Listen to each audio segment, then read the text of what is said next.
Jackson County Today. Hot topics, relevant stories, and new developments that affect our community. To ensure accountability and transparency, state statutes require local governments to undergo a yearly, rigorous financial audit conducted by an independent CPA firm. To review the 2023 fiscal year, Jackson County brought in Moss Adams to audit its financial performance and present their findings to the Board of Commissioners. For the last several years, Jackson County's audit results have shown nothing but healthy financials and responsible use of the budget. And 2023's results were no different. I have listed up here 5 audit reports as part of our audit. The first one is over your financial statements, or ACFR, and we issued a clean or unmodified opinion over the financial statements. That means we were able to get comfortable that the financial statements were materially correct in accordance with the GASB principles that you follow for accounting principles. Now we're going to talk a little bit about what's in the numbers of the financial statements. This slide is presented on your full accrual revenues. So when you're looking at your revenue, you can see that last column there is your total revenue. And you can see that it has trended upward over the last 4 years. However, when looking at where those numbers come from, you can see that it's mostly driven by your grants and contracts numbers. Your charges for services, as well as your property tax numbers, have just incremental increases year over year. And the majority of those grants and contracts in that increase is really related to funding that has come out of the pandemic. And it's probably something to highlight here is your grants and contributions are really restricted resources. When you receive those funds, they have to be used for a very specific purpose. Okay, so this is the full accrual expenses. This is how over the past 4 years your expenditures have fit into the different buckets of the functions of the county. And you can see in that total column that expenses have remained relatively consistent for the county.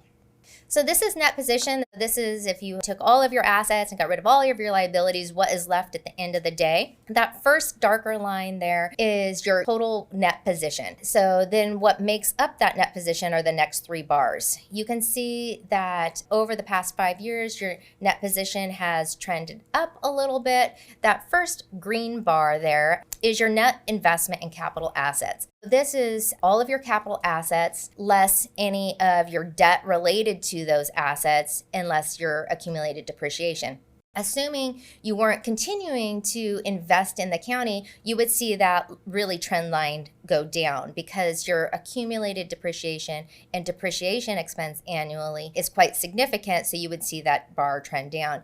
You can tell that given that it's stayed relatively flat there, that you're continuing to make investments in infrastructure and capital assets that support county functions. The next bar there that's a kind of a lighter gray bar is your restricted funds. So these are assets that you have that have a very specific contractual or legal purpose so that you cannot use them for additional services other than what their purpose restriction is. And then that last bar there, and you can see that it's trended up over the last 5 years, is related to, that's what is more at the county's discretion to use for funds. So that is what we call unrestricted net position.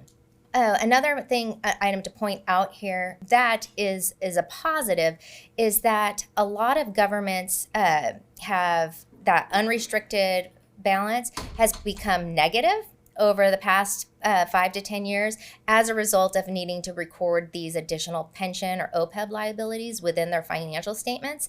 It hits that unrestricted category and has caused it to go negative. So this includes your pension liabilities, and you're still reporting positive in all categories, which is a good result to have. So now we're going to move on to your general funds. So how we get there is we have the revenues and expenses in general fund, and then the result at the end is what you have in fund balance annually. And you can see while your revenue and expenses have trended quite close, you've been able to build a little bit more reserve year over year in your general fund balance. A lot of people pay attention to this with the county. And what I want to just say here is we're not just hoarding money and patting ourselves on the back because we have a positive fund balance. Over the last 16 years, and that it's reflected in our capital assets. We have taken those fund balances on the general fund and dedicated fund side and made huge investments in capital projects as opposed to go out and ask taxpayers to raise new taxes to pay for those. Over on the restricted fund side or dedicated fund side, where we carry big balances, so people will say, well, the county has $200 million in fund balance. That roughly $100 million over on that side goes towards things like we're getting ready to expand our airport terminal, so we carry a fund balance there, so we don't have to go ask taxpayers to pass new taxes to pay for these things. If we were hoarding all of that money, this would be closer to probably $500 million over the last 16, 15 years. So we are making those investments. And this fund balance, while it's not spent, there's a portion of this fund balance that is also going to go towards or potentially go towards capital projects like a new jail. So we have some money. We haven't raised all of the money, but most places don't have any of the money to contribute towards those capital projects. We've paid all cash for them, either through dedicated funds or general funds, or through bonding them by ways that don't burden our taxpayers, like revenue bonds at the airport, where the services we deliver pay for those costs rather than taxpayers paying for those costs. It's worked out quite well for us. We've also taken that, and people focus on this, well, you should put this into, let's say, buy mental health service or help with the homeless issue, which we spend a lot of money on all of those things as well. But those are ongoing operating costs, and this is essentially one-time money. Once you spend it, it's gone. So we don't build programs and services with one-time money, because then when it's gone, we can't sustain those services. So we've invested this money in capital projects and also in projects that help us reduce our operating costs or generate revenue for us. A great example is we invested money in an RV park. We spent $10 million on that, and that generates about $1 million in revenue every year to the Parks Fund, and it will continue to do that in perpetuity. So those are examples of why we have these funds. We're not sitting here hoarding them and not using them. We've used them to not have to go out and ask our taxpayers for more funds. And I want to say that because people focus so much on this and these fund balances, and I think it's important they know that. A statistic that a lot of governments utilize or look at, especially when setting reserve balances or what they're trying to save, a good balance might be at least 1/6 or about 17% of your current year expenditures. Clearly, the county is sitting at about 100%, but obviously this is a very, very healthy fund balance to support your expenditures. But it's important to always have some level of reserve within your general fund because of that time period between June and October, November timeframe when you start receiving your property tax funding. You can see this is the countywide debt, and over the past 4 years, you're only seeing declines there, no additional new debt. And this just shows a little bit what you're working with and a comparison between the property tax rate in Jackson County versus some of the counties in the north, and just looking at the difference there and what you're working with. This clearly showed within the slide that I had on the revenues, looking at your property taxes, where you're just having very, very incremental increases in property taxes. It speaks to what Danny was talking about, not asking the taxpayers for additional funds. As long as I've worked with you, this has been the property tax rate. And then you can see what the counties in the north are working with. And I actually think one of those counties is at $6. We look at the past and we plan for the future. And we, in our budget, the budget team, our departments, our administration plans for even future events to keep our financial forecast in a real strong position. And I really admire that, and I think our county really benefits from that. Just shows, again, it's exemplifies the excellent leadership we have top to bottom, especially administration, finance, audit. These departments work extremely hard. These reports don't just happen to be as stellar as they are. It's because of hard work, and I always want to make sure that we acknowledge that. And just, again, touching on what Danny touched on as far as our reserves, the fact that we're able to make these necessary capital improvements out of reserves when they come up, when they're necessary, and not have to ask taxpayers, for additional, for bonds to pay for these and pay additional property tax, is an incredible benefit that I don't think people necessarily realize or appreciate. And again, people who may criticize the fact that we have reserves, I promise you aren't criticizing the fact that we don't have to raise taxes when we need to do necessary capital infrastructure improvements. So again, I think that needs to be pointed out and appreciated. Jackson County values transparency with our community. In this meeting, Administrator Danny Jordan, your county commissioners, and budget committee members sat down with county department heads and directors to discuss their proposed budgets for the 2024-25 calendar year. Here's a look at their discussion with the Jackson County Clerk, Chris Walker. Chris, I've been through your budget. I don't have a whole lot of issues to talk to you about. I do want to just point out a couple things. On page 3, you have recording fees, and you went from $1,046,000 last year to $1,100,000 this year, so you increased it $53,000. You're essentially budgeting on your budget trend for those revenues, which I think is not good. We need to budget on your revenue trend, the actual revenue trend, not the budget trend. Because in the last year, we budgeted and you were under $550,000, mostly in recording, which then the general fund subsidizes. And typically your department's revenue neutral or generates a revenue. This year, in the current year we're in, I asked Shannon to project it out based on your current revenues, and it looks like we're about $350,000 behind, which means when you budgeted $1,046,000, we really should have budgeted $750,000, Sure. or $800,000. I want to give the appropriation authority in the budget in case she does collect it, or in case we have to cover it, because I don't feel like we can make any more cuts here. If we look at the clerk's office, if we cut a person, she's down to 1.5 staff. That means if someone calls in sick, mortgages aren't going to be recorded and all of that kind of, I don't think we can do that. So I don't think there's room to cut her back anymore. You obviously know we have these elections coming up this year, so I'm for sure not going to say we need to cut back anything. I mean, in most departments, I would say we're going to be cutting staff. But what I'm telling you here is I'm going to leave this 1.1 million as a projection because it is possible. It's just not likely based on the actuals. So, given that likelihood, wouldn't it just be better to bite the bullet in the budget and downgrade that budget revenue to $800,000 and say that we're going to backfill, and then if she exceeds the budget, then Well, we would front fill if we did that for her to balance her budget. We'd actually have to give her a general fund target. So what Sure. that means is we would be taking it from mostly public safety because that's 80% of the general fund target. I like doing it this way because then the general fund's the last resort instead of the first resort. So I'd rather the first resort be the possibility of collecting these, I would agree. than the general fund, and have the general fund be the last resort. Had we been seeing any kind of a trending up of recordings recently at all? The recording revenue is based on, of course, property sales, and the major item that shows revenue are trust deeds, mortgage documents, because those are $5 per page. The average document's probably 15 to 20 pages long. So that right there in a single document could be $75 to $100 that stays in the county clerk's department. But right now what we're experiencing is the actual homeowners where the people aren't willing, because what they could afford at a 5% or 4.5% interest rate, they're not going to get themselves locked into 6.5, 7. So this, and I agree with Danny, I looked at this at what we had budgeted last year, but compared to how many years ago, the actual revenues, I tried to really cut that down because of the backfilling, but so that we could budget accordingly.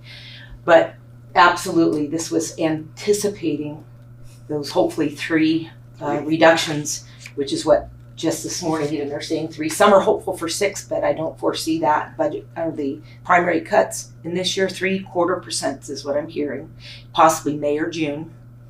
But that will have an effect on people, giving them confidence in the banks willing to loan, where people may, come summer, start posting their houses again on the real estate market and potentially refinancing or starting to buy new properties, which again, the revenue comes from those ever important trust deeds, the loan documents that finance purchasing property. Mm-hmm. So then I completely agree with Danny that it is me being optimistic that the market will come back. And of course, we're projecting for that next year So I'm hopeful My there should biggest be problem more. is we increase the revenues from the current year to next year, knowing we're already behind 325,000 this year. We were buying 550,000 last year. In years before that, we've earned up to $1 million, $1.5 million in revenues. So that's how much the swing is here. Yeah. So I think we're, about middle of the road, to be honest with you, in that cycle of the swing, just based on my years of experience here. And if you add these 3 years up, 550,000, probably 3 to 350 this year, and next year we're probably still going to be a little bit, even if rates do kick back up. This is one of the reasons why we carry reserve. So we don't have to lay people off or cut back where we absolutely need staff.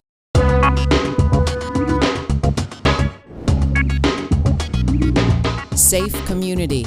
Ongoing developments in public safety, law enforcement, and community justice. With the growing population in Jackson County, it's important that the proper programs and strategies are implemented to provide care and supervision for our county. At this month's local Public Safety Coordinating Council meeting, Jackson County Community Justice Director Kiki Parker Rose gave updates on how the recently obtained grants from the Justice Reinvestment Plan are being used for the betterment of Jackson County.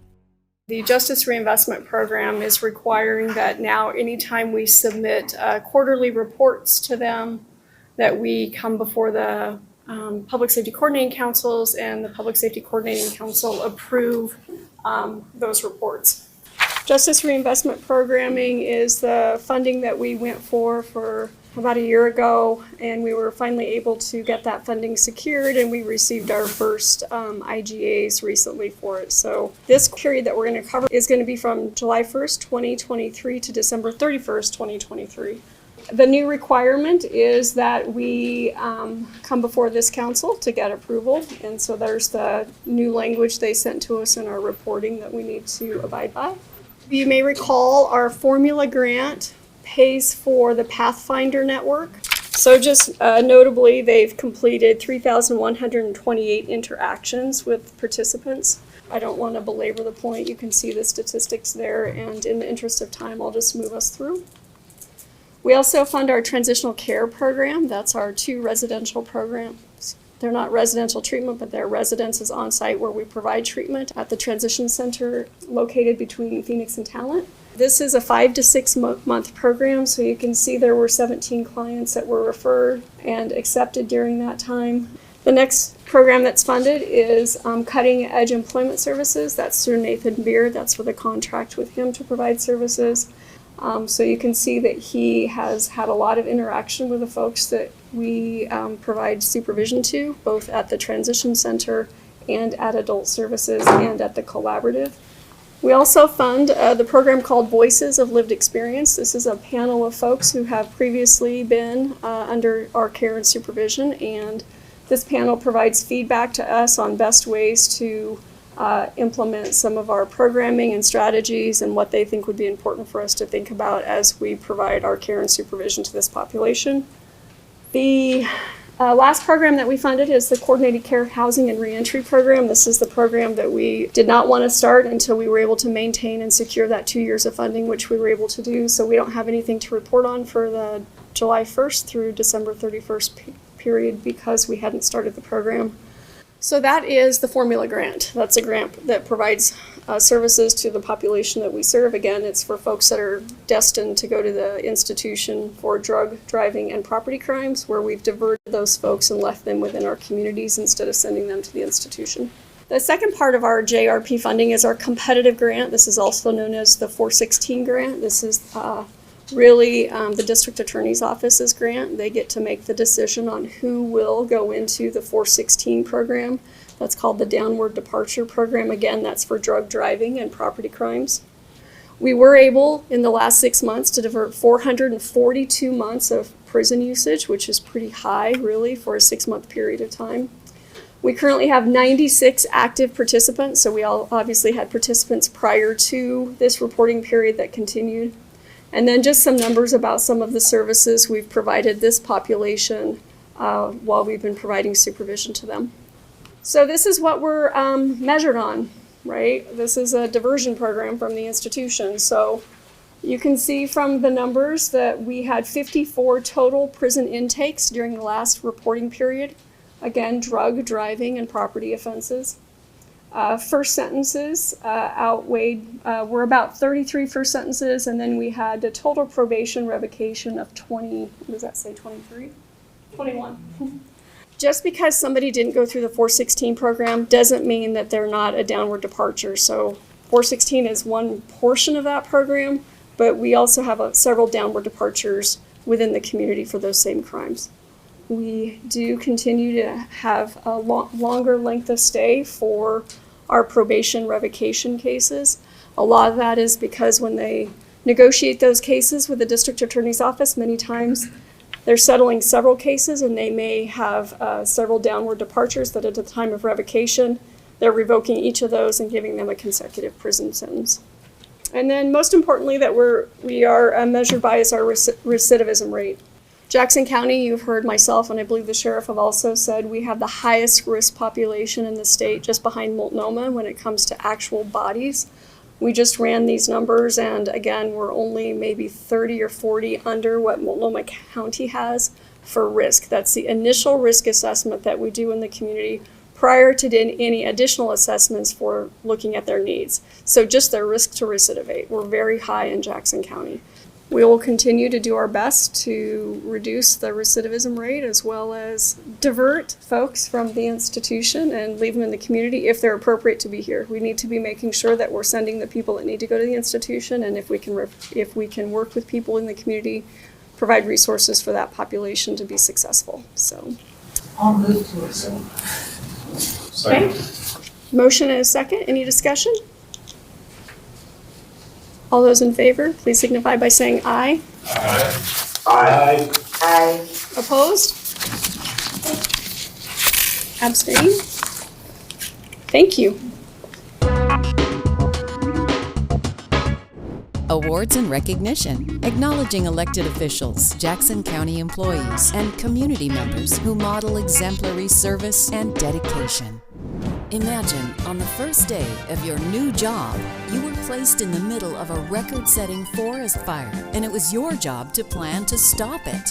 In 2020, following the devastating effects of the Alameda and South Open Chain fires, this was Jackson County Emergency Manager Holly Powers' reality.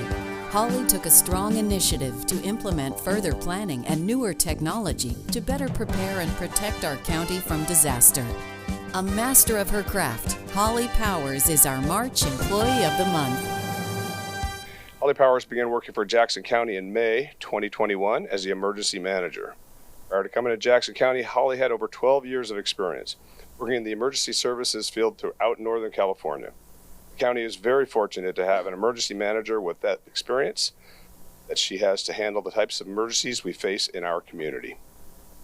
Holly joined the county following the devastating effects of the Alameda and South Open Chain fires. She had her work cut out for her, I would say so, when the Jackson County Fire Incident After Action Report was issued. In addition to addressing concerns identified in the report, Holly is always striving to integrate better communication and build strong working relationships between key emergency service stakeholders in the Rogue Valley and improve the overall coordination needed during an emergency. She has created templates for the Jackson County Citizens Alert Emergency Notification System so that time-sensitive alerts can be initiated and sent as quickly as possible. These templates are now being utilized statewide. In addition, during Holly's short time with the county, she has updated the county's emergency operations plan and has just recently received the Commissioner's adoption of the 2024 Jackson County Multi-Jurisdictional Natural Hazard Mitigation Plan. She will soon begin work on a crisis communication plan for Jackson County. Never stops, does it? And other projects to mitigate, prepare for, respond to, and recover from disasters which could potentially impact our community. Congratulations, Holly, and thank you.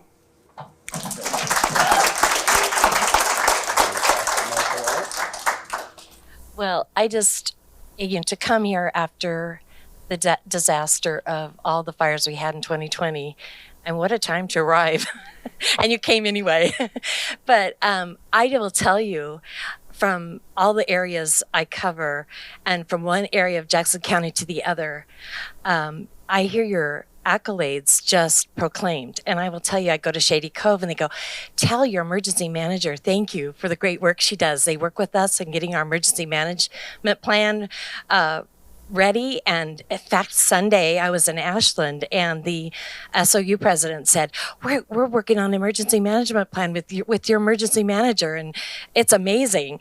And last night I was in Gold Hill and they're working with you on an emergency management plan as well, and from one end of the county to the other. And it's amazing what you're doing, and you're our employee of the month, and probably employee of the month for every month, and none too late. So congratulations and thank you for all you do.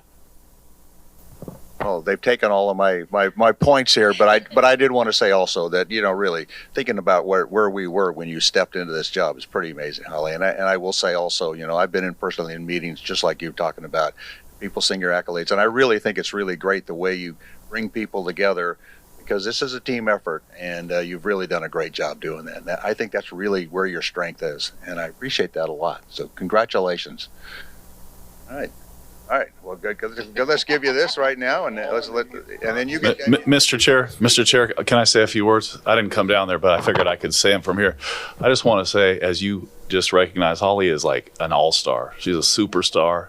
She's a superstar in her profession, in her career. She's a master of her craft. She's one of the best I've ever seen, and I've worked for 31 years in counties all over the state. We're really very fortunate to have her. It's not just here locally that they're singing her accolades. They do this all across our state. State Emergency Management reaches out for Holly for her experience and expertise, and I'm just really glad that you're here. Thanks for being here, Holly. Well, thank you so much. It's an honor and a privilege to not only receive this award, but serve the constituents of Jackson County, which is really the point. And I really can't do this work without all of our wonderful county departments, our cities, our special districts, and all of our community-based organizations, because Commissioner Dotter, as you mentioned, emergency management really is a team effort. There is no just one person, and it's pulling us all together so that we can really focus on just how we do better, communicate, coordinate, and serve our community. So I appreciate this greatly, but this award really belongs to a lot of people, not just me. And so I appreciate everyone coming. And then unfortunately, my husband and family couldn't be here today. We got sick kids starting yesterday. So I want to say thank you to them and love them so much. And their support for me here is just incredible. So thank you so much and appreciate it.